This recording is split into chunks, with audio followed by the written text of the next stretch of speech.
na ji kiɗin ban kaji maza ba dai ba arzikin maza ba dai ba.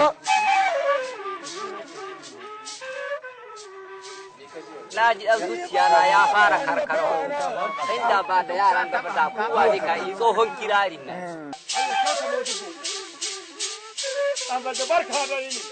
Ba da ya kai sarki. Tashin mu ina da shekara 67 abinda ni iske ana shoro. To lokacin da an ka tashi ga kaka shi samrai ya balaga shina da ƙarfi shina son soro bai da wani aiki kai soro sai shi shiga daji tun da jijjibi shi sabko bai yi ma kowa magana ba shi ɗebo wanga icce shi ɗebo wanga saye shi ɗebo wanga kunnin icce shi daka in ya daka ko da lokacin wasa ka yi sa'annan zuciyar ta sake ta koma da yaji busa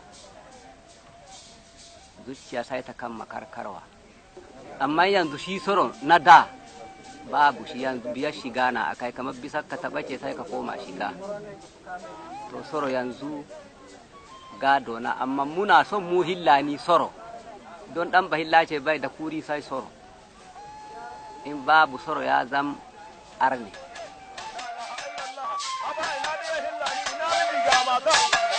ya da bada kayan Allah muna ba suna ba kara mu ko ba bangi kai bangi da kwana hali ko bangi mai mata mai yaro hannu hali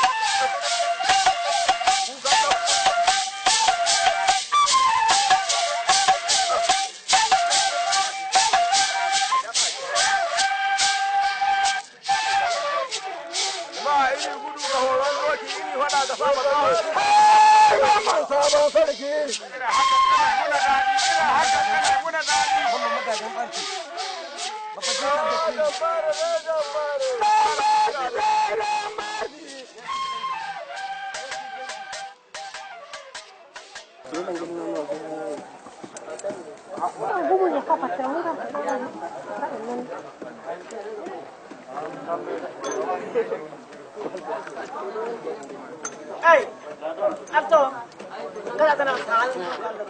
To gaskiya mu lokacin da mun ka tashi cikin tarihin da mun ka je na shoro a kakannin mu sun ka ce da shoro a kanjilo suka ɗauko sai ana yaba ga gaba ana buka bisa kanjilo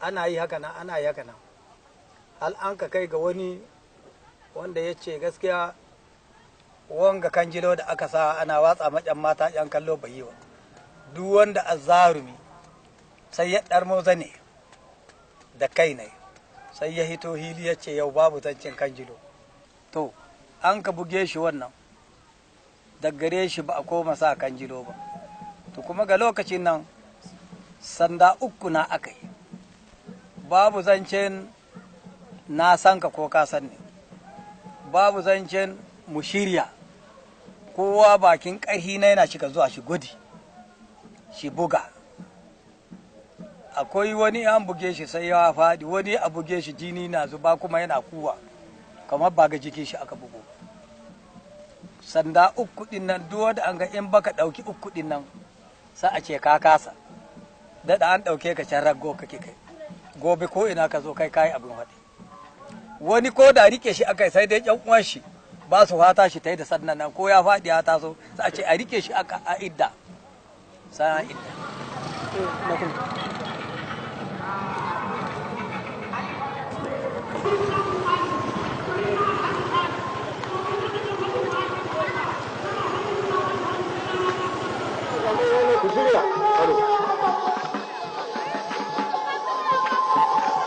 sannan ku da zuwa gaishe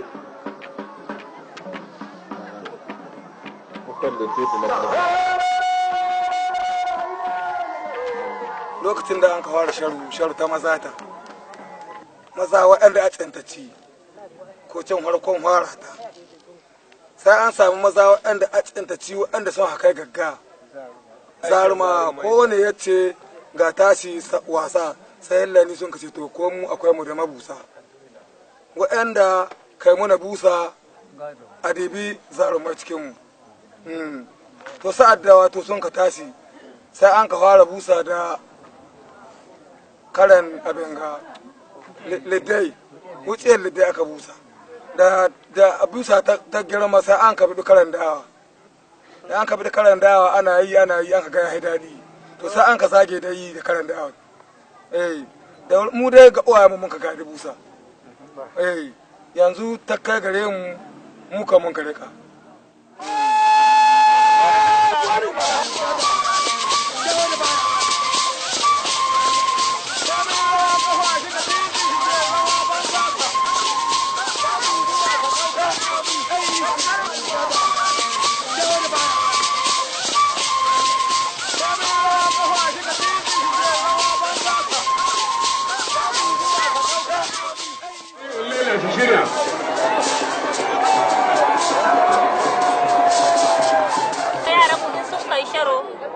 kenan suna wargayya tsakaninsu, kowa yana ɗiban wani, kuma suna ba da wanda adda ƙarfin saniya shi na ba ɗan uwan shi saniya, wani shi ba shi tunkiya, wani shi ba shi akuya. Kenan zumuntan taka mu sharo da ko baka san mutumin ga ɗan uwanka na, in yaranka sun kai sharo tsakaninsu zumuntan nan sai dai ƙarfi. Matsayin yan mata in dai an kai sharo suna zuwa suna kallon sharo, kuma suna yawan shiri na gargajiya irin na da, waɗanda ba su saki gado ba har yau suna rike da shi, suna ado, suna sawa duki, suna sa kwalliya haka, amma ta al'ada cikin sharo, ta al'ada ta aka dama cikin sharo ana son al'ada, kuma yanzu Allah ya sa abin ya yi ƙarfi. Adon ƙara shawa don ka samu shawa ga huska, da shi na muka iske yan uwanmu suna shawa da shi su yi ado, su sha komi da komi ga huska, abin ya zan kamar al'ada na dole sai an sa shi da nan da ai kwalliya ta maza da ta mata ka gane duka harkar shara nasa an ka yi ta cikin harkar shara na, kuma cikin hanyar hillanci na an ka yi ta, duk hanyar hillanci na adon da kaga mutum da ado ka kan san mutumin ka bai dace na, shi na bambancin adonmu da na anguwa, bambancin anguwa da ruka kenan da zango. Adon nan shi na a bambancin ku da kabilar da a cikin kasar. Bambancin shi su mata suna sawa nasu wanda suka sa daban yake, guda na yayyo kala daya hori, shi dai na a daya, amma in an ka duba na mazan da na matan suna da dan bambanci kadan, amma horin nan duka guda ne, duka dai ado na wanda muka iskin kwaye su.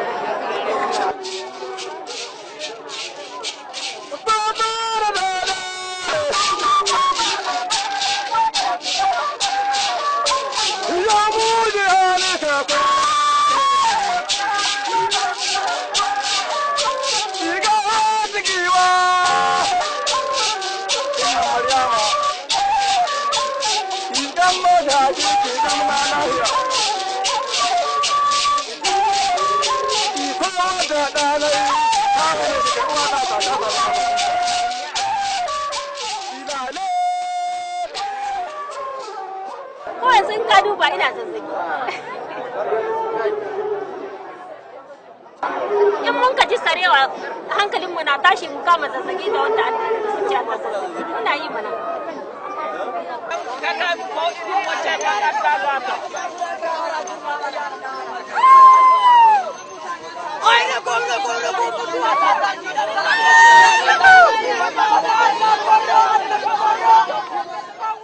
Monsieur le ministre chargé de la culture, honorables invités, la matérialisation de la présente manifestation est en elle-même un grand succès si l'on sait toutes les procédures administratives et toutes les appréhensions auxquelles nous avons dû faire face avant de voir ce jour tant attendu, où nos frères et amis éleveurs peuls, venus pour certains de très loin, vont enfin inaugurer la deuxième fête d'envergure nationale du chant.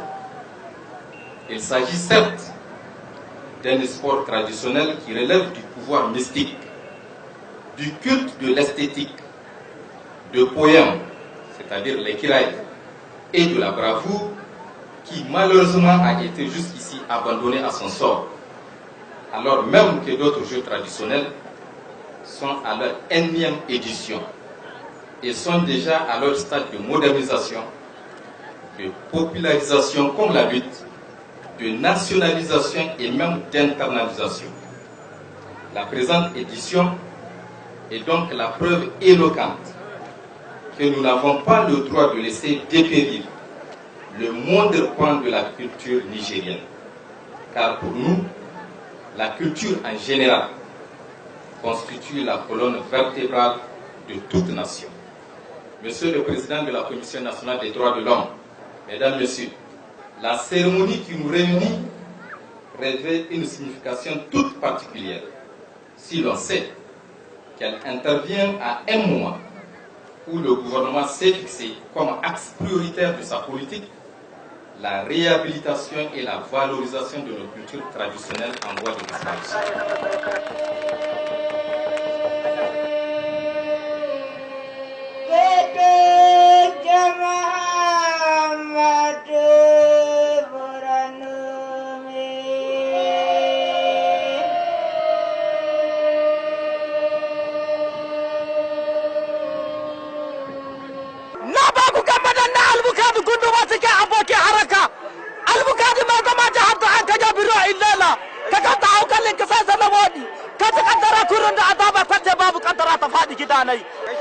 na babu kan badan nabar abubakar nabin ta mai zamani ma lokacin cike kuro ina ruwan shi da laya zaki wanda a gari dan daji ya ce ga dauri da misa bana zaki amma ba mu san abin da za shi zama ba albukadi ma zama mashakari biro illela ka san wanda keke ba ta yi makayan moto ko ba shi yi makayan mota ba ta yi makayan jirgi shi yasa kobi na duniya akwai karshe ne na ta bari ta dalli hidda jaki ji kalli ma gimshikin kidi miji kada baji na ko na gari gimshikin kidi miji tura kare ni ko ma ni shakaran ka mu Husaini gari to ko dan majajen garu ni ka bugu ni ka faduwa don keta ni ka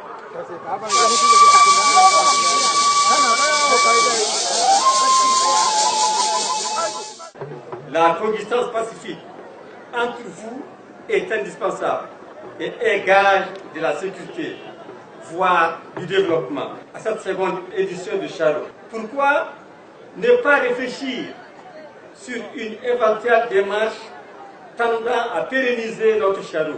Pourquoi ne pas mettre en place un comité scientifique composé de pratiquants de Charo, de juristes, de médecins, afin que, tout comme la lutte traditionnelle, la boxe, le karaté, notre Charo puisse être pratiqué, enseigné, vulgarisé en tant qu'apport à la culture de l'humanité.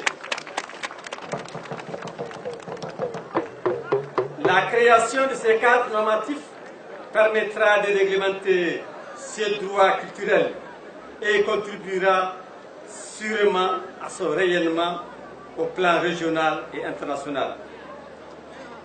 Sur ce propos, je souhaite bonne fête aux festivaliers dans la concorde et la fraternité. Que Dieu bénisse le Niger. Je vous remercie.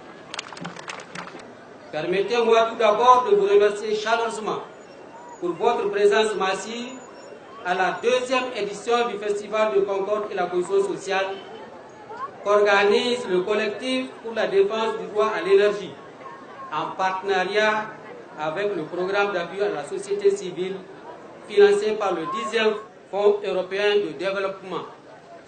Cette mobilisation sans précédent illustre l'engagement des autorités de la 7e République, au premier rang desquelles son Excellence M. Issoufou Mahamadou, président de la République, chef de l'État, à promouvoir et consolider la concorde et la cohésion sociale à travers la culture afin de contribuer au développement de notre pays et réduire ainsi la pauvreté.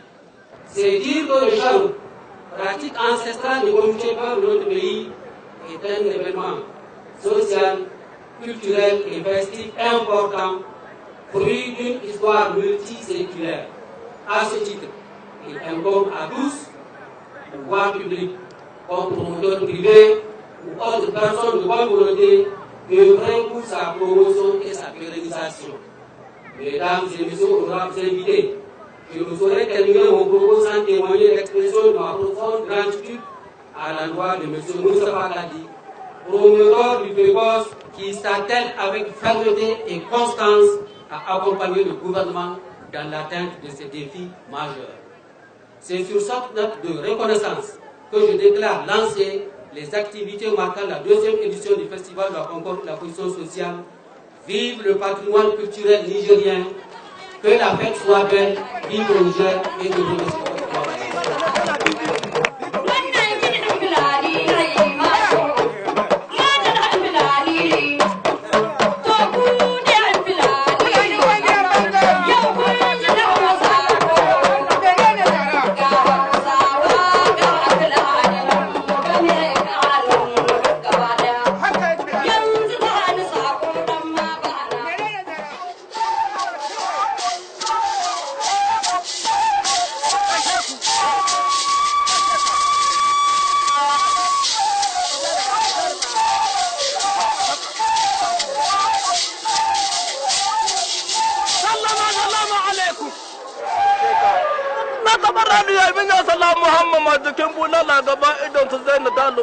ta gudana ko shi na ratayen layu ne.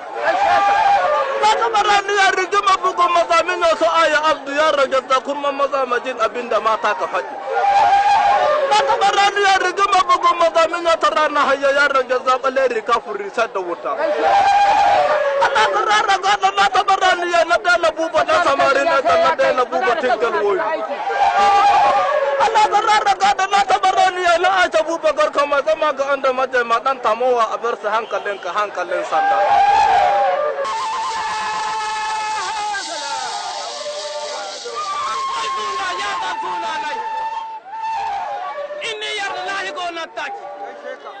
Inni kiya jakin gidanmu ya hini. Inni yarda fangalan gaban gana akwai lafiya.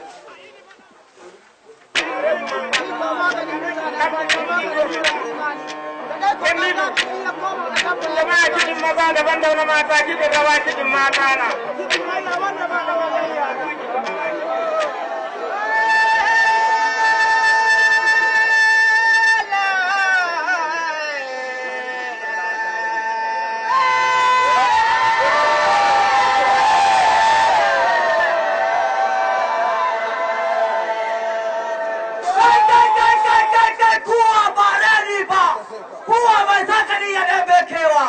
Dan tunu ma ai wodi labari amin bakin talare ba hada na yi hankurin bojin holi da ban samu sai zuwa bajalla na nade kaya dan nan ba tsaya baka da dari sai nin mike bakin talare ba hada ni yi hankurin baje koli nan ma na kida da uku sun ci dimeni ni sha ara zama farin bature ko da siri alela wannan mayan gari suna farin bal imai ni ma ina ta kunkuni yayi kadan nice ya gari kusa na mujiya kuyi kallo ko ba ka ya buge ka ban ya heba kai ka da sakara kallon man aiki ka sadi yan baka ruwa su kama jiki na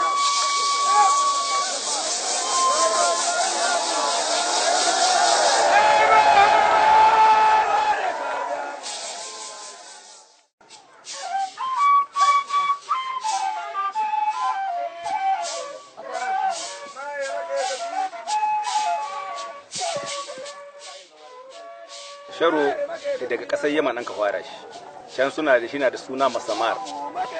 Wuta ce suke hasawa suna kewayen wuta da sanduna wangana buguwa wanga wangana buguwa wanga da wasu kamar mindiri haka suna buga shi da hannu. Ana ce mishi masamar saboda asul hidda ne ce to suka koma wannan har ya tsallako ya zo nan gare mu ya zan al'azu su Ethiopia ya shigo ya su Habasha ya kawo nan gare mu ya zo muna kusan al'ada da an ka fara shi lokacin nan in za a bugun mutum sai a zane ake jikawa sai a tumka shi a dar mamai shi nan ga a waza inda aka bugun shi sai a buga bisa zanen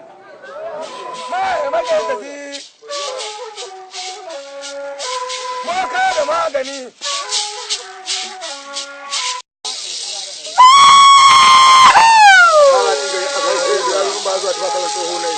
Allahu akbar dariyam sallah goshin malam icce goshin kato komai girma nai. Gabas da yamma ɗari dama da hauni da bisa Ingilishi har bisa Naija har ƙetaren kuwar bakin gulbi mo ɗani ke bin gubu da mani ko cikin kuwar sai an danne. Ɗari am yaro da ganin giwa daji ya san bara gumin gidan uba na ba. Bari in baka ja karafkiya maza wa an dani daɗe ina ƙwarar ƙwasan ƙashin ƙarfin su. Mayan gwajon gomin ga on maza irin makabri ɓandu jikina.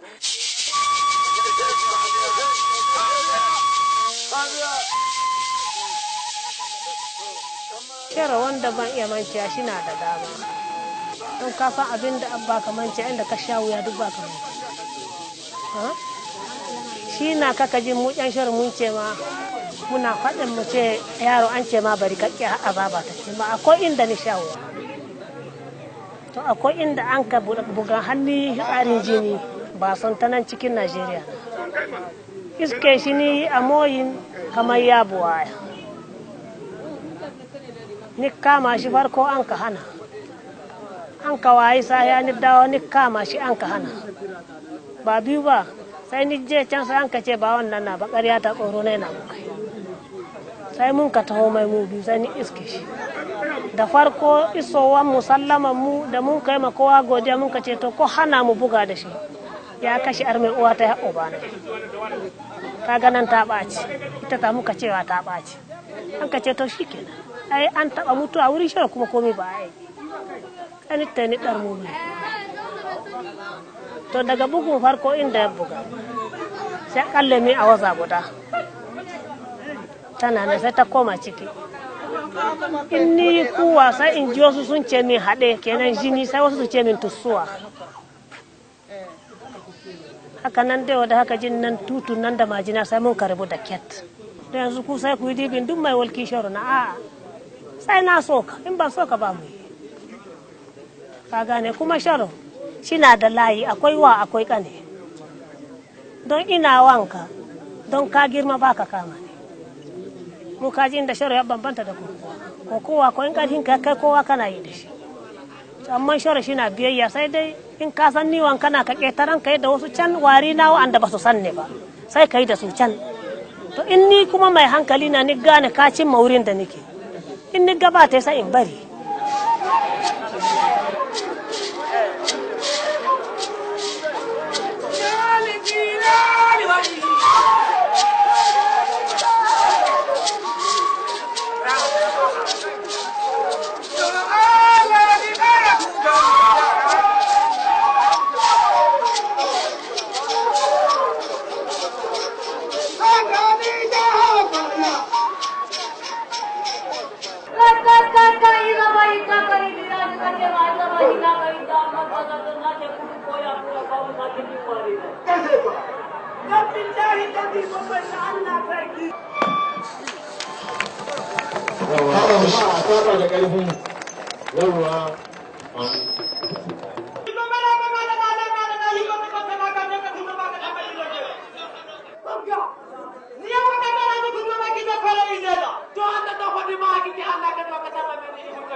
ana yin ɗan saron nan kaɗan an bar mu ana yi kuma an kai sai a ji an ce an yi faɗa in an kai sai a ce wani ya buge wani ya kashe shi ya kada shi kuma an ka rufe duk gaba ɗaya to sai yanzu kuma ubangiji Allah ya sa wanga bawan Allah Mustafa Kadi ya tuna da wannan al'amari ana iya yi mishi kuskurima wadda ana yin shi insha Allah ba a samun matsala to sai in ce ga halin yanzu mu dai gare mu hillan duk hillaci inda shike duniya wannan wasan ta sami karbuwa bisa ga yanzu abu gisar mai bai kwana nishi bai taya shan magani lahiya kalau jikin shi lahiya kuma an ba da shawa yanzu na aka sharon na shawa farko ba sharon shawa bane ba wasa bace hitina ce tunda in zaka tahiya kamar mutumin nan ya taɓa maka wani laifi shi ko abin ga wasa ce to yanzu kam mun shiga cikin lokaci canjin ganin lokaci gaskiya mu ya sami karbuwa gare mu 100% ko mun yi maraba da shi kuma mun ji daɗin da an ka kawo wanga canji. Pour le peuple, on vous donne un plateau.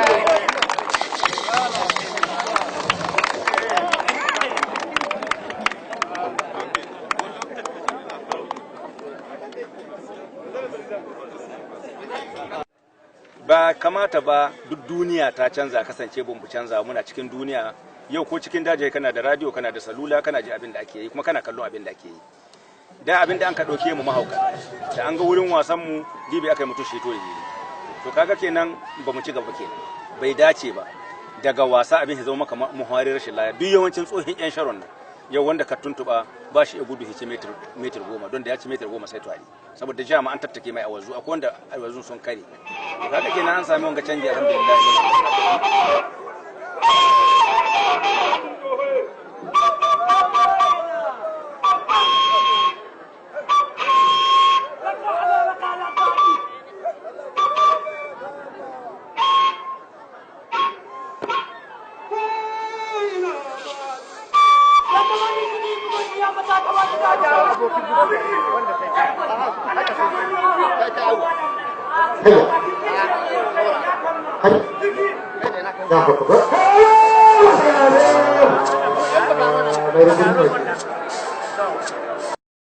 Mesdames et messieurs, à la lumière des résultats obtenus, je me réjouis de relever au cours de ce rendez-vous la pratique du charron a gardé toute son authenticité, c'est-à-dire qu'elle s'est tenue dans la fraternité et le respect mutuel. L'exercice auquel les compétiteurs ont été soumis 3 jours durant a été d'une grande utilité pour la compréhension et la pratique du charron au Niger et le rôle de la culture dans l'épanouissement social. Les recommandations fortes ayant sanctionné la rencontre, à savoir l'institutionnalisation du FECOS, l'organisation d'un concours ouvert aux jeunes écoliers à l'occasion des prochaines éditions, la décoration des acteurs de la culture lors de l'organisation du FECOS, occuperont, à n'en point douter, une place de choix dans l'agenda des autorités de la 7e République. Vive le patrimoine culturel nigérien, vive le Niger et le bénéfice de